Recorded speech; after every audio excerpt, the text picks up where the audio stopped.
CBS News World Headquarters in New York. This is the CBS Evening News with Katie Couric. Finally tonight, the signs are all around. The country is slowly recovering from the recession. The country is, but what about the children who are still struggling? 1 out of 7 now lives with a parent who's out of work, and some lost their homes when the economic downturn hit bottom. We decided to find out what's become of these children of the recession. This is a picture of Mom, Isabel, and me riding a metro at night. When we first met Lori and Isabel last year, they told us their heartbreaking story through drawings of a life on the streets of Chicago, riding trains all night long after their parents lost their jobs, their home, and struggled with health issues. This is when we, Mom, Isabel, and I, were sitting in the Metro Union station. And then a policewoman came by and saw Isabel's swollen feet that were covered with spots and bleeding. She got them from walking around so much, and her shoes were too small, too. That's a nice picture, but that's a tough story, isn't it? Yes. 1 year later, we went back to Chicago to see the girls, now 11 and 6. I'm so happy to see you guys. Nice to see you. Tell me how you've been. I haven't seen you for a while. How are things going? Good. Love you, baby.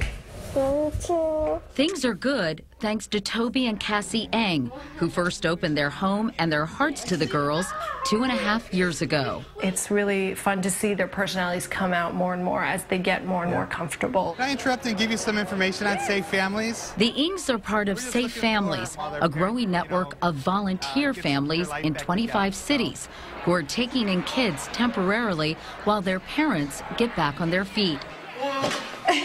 They can still visit their children anytime, but the program gives them the freedom they need to get their lives in order. Some of them are like on the front door of foster care, and if we weren't there, they might have gone into the system.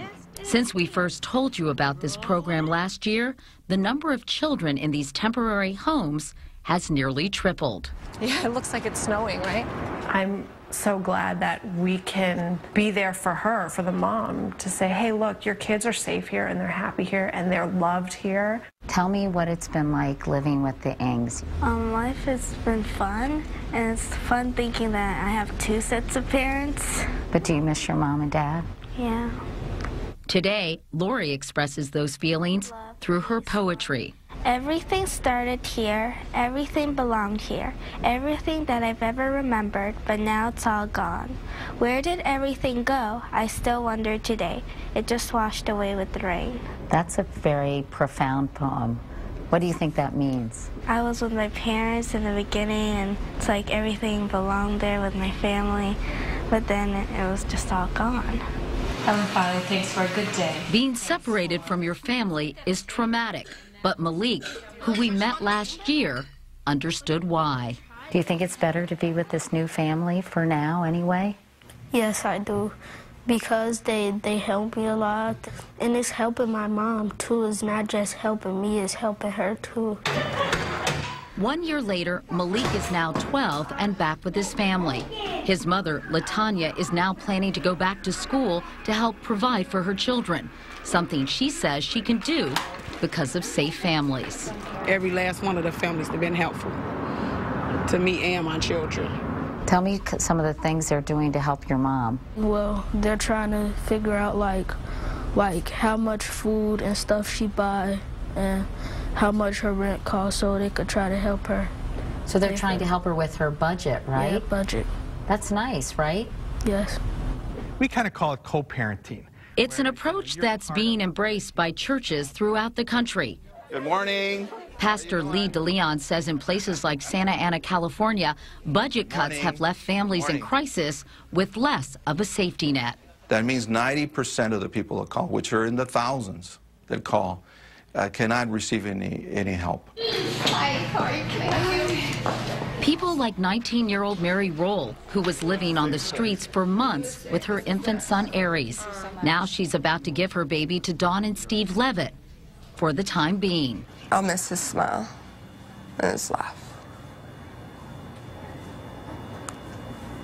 That's what I think I'll miss the most. silver car down there. She's enrolled in a job training program and needs to concentrate on that full time. I wish I wasn't in the position I'm in now to have to do this, but I know it's the best thing for him. Okay, thank you. You're welcome. You're doing a good thing. I know. And you take care of yourself. He's going to be fine. It's all about mending the family and getting them to the situation, getting them to a good spot so they can be with their child again. Grab onto that thing. That, in essence, is the mantra of safe families. Ultimately, we just want the best for them. And right now, we know that that's with us. But it could be one day where it's not.